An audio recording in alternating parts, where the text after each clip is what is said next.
Obviously आप चाहे जहाँ भी रहते हो अपने माँ बहन की गालियाँ तो सुनी ही होगी। डरिए मत, मैं आपको माँ बहन की गालियाँ देने नहीं आया, बल्कि मैं आपको माँ बहन की मूवी रिकमेंड करने आया हूँ जो हाल ही में नेटफ्लिक्स पे रिलीज हुई है। सच कहूँ तो शुरू में मुझे जीरो इंटरेस्ट था, जीरो, मजा ही नहीं आ रहा था यार। बट स्लोली मूवी प्रोग्रेस करती है एंड आपका इंटरेस्ट भी बिल्ड होने लगता है, बिकॉज डायरेक्शन ही काफी डिफरेंट है मूवी का। अरे इसके नाम का कुत्ता पालूं। ये चल क्या रहा है बहन पे। हाँ, ये कोई दर्द हिला देने वाली मूवी नहीं है, बट कोई आंटू जांटू मूवी भी नहीं है। It's a good movie. And कमाल की बात यह है कि इसी के एक दिन बाद रिलीज होने वाली Anurag Kashyap directed movie exact opposite issue के ऊपर बात करती है। एंड सैडली दोनों ही इशू हमारी सोसाइटी में एग्जिस्ट करते हैं। एंड टू बी ऑनेस्ट, कम तो नहीं हुए बल्कि बढ़े ही है। एक लड़कों के फेक रेप केस पे है, तो second, how society treat to a woman that are not bound in society boundaries. तो मूवी की बात करूँ तो हाँ, मूवी अच्छी है।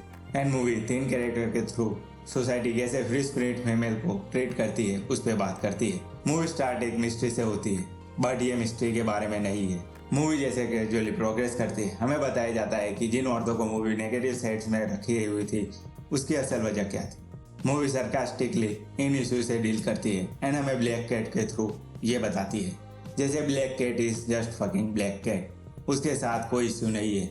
इश्यू है तो सिर्फ हमारे पर्सपेक्टिव में। प्रॉब्लम्स तो है सबके साथ, बस नजरिए की है बात। वो तो बस अपनी लाइफ जी रही है एंड ये बात हमें एकदम सटली बताया जाता है, ना कि ऑन द फेस। आगे इन कैरेक्टर्स के नाम की बात करूँ तो मेकर्स ने यहाँ भी सरकाइज्म का साथ नहीं छोड़ा।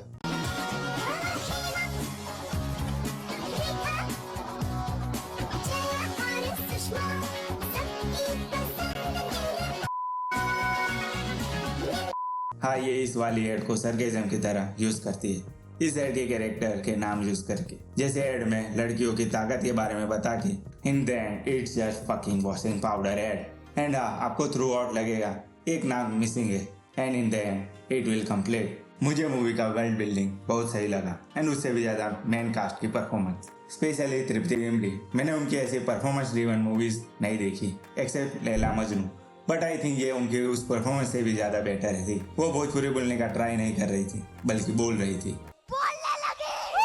It is very natural performance and ये बात आपको और बीट करेगी जब आप उनका मोनोलॉग सुनोगे उसके पति से लड़ते वक्त। धरणा दुर्गा एज वेल, उनकी भी काफी नेचुरल परफॉर्मेंस थी एंड क्या ही पकड़ थे उनके कैरेक्टर के ऊपर। मुझे इससे पहले बिल्कुल भी पता नहीं था कि ये इन्फ्लुएंसर है एंड ना ही मैंने इनका कोई काम देखा है, बट आई कैन श्योरली से after watching this she is damn good actor. उसके बाद बात करूँ अगर लेजेंडरी माधुरी दीक्षित की, तो उनका काम सही था। मतलब बाकी दोनों एक्ट्रेस की जैसा कुछ एक्स्ट्रा ऑर्डिनरी काम नहीं किया है एंड ऐसा भी नहीं कि एकदम हक ही दिया हो। इट्स जस्ट उन दोनों का क्राफ्ट इतना बेहतरीन है कि वो आउटशाइन कर गए। इसके अलावा really like performance of Ravi Kishan, Shardul Bhardwaj and Geetanjali Kulkarni. इनका काम भी काफी मस्त था। बट इसके अलावा अगर प्रोडक्शन वैल्यू की बात करूँ तो मूवी काफी अच्छी लगती है।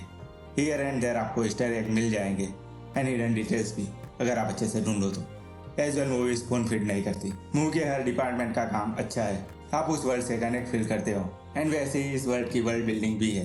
बट यहाँ से इसके डाउन साइड की बात करते हैं। इसकी वर्ल्ड बिल्डिंग जितनी अच्छी है एंड जितने अतरंगी कैरेक्टर से भरी है, उतना ही ये उन कैरेक्टर्स को अपनी स्टोरी में जस्टिफाई नहीं कर पाती।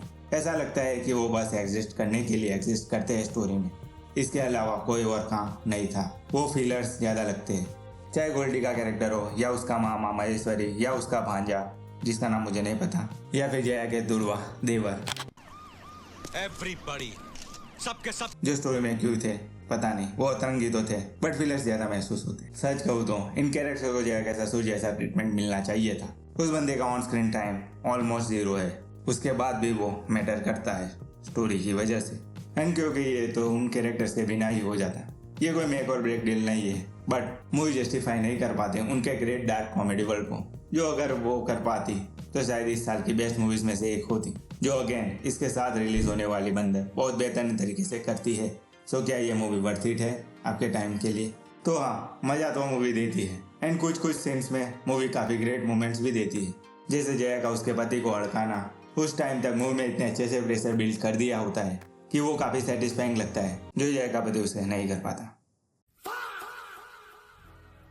या फिर उनके रिगार्ड फैले हुए रूमर्स एंड उसका असली वर्जन जानना हो I really like the idea of society के पीओवी से हमें बताना कि ये तीनों बड़ी बेकार औरतें हैं। The idea really works. वैसे ही फीमेल सेंट्रिक मूवीज या तो अच्छी होती ही नहीं या तो बनती ही नहीं। ये बनी भी है एंड अच्छी भी है। सो या इट वर्थ इट। हम मिलेंगे नेक्स्ट वीडियो में। फिंगर क्रॉस्ड कहीं फिर से 1 साल ना लग जाए दूसरा वीडियो डालने में। Bye bye, sayonara.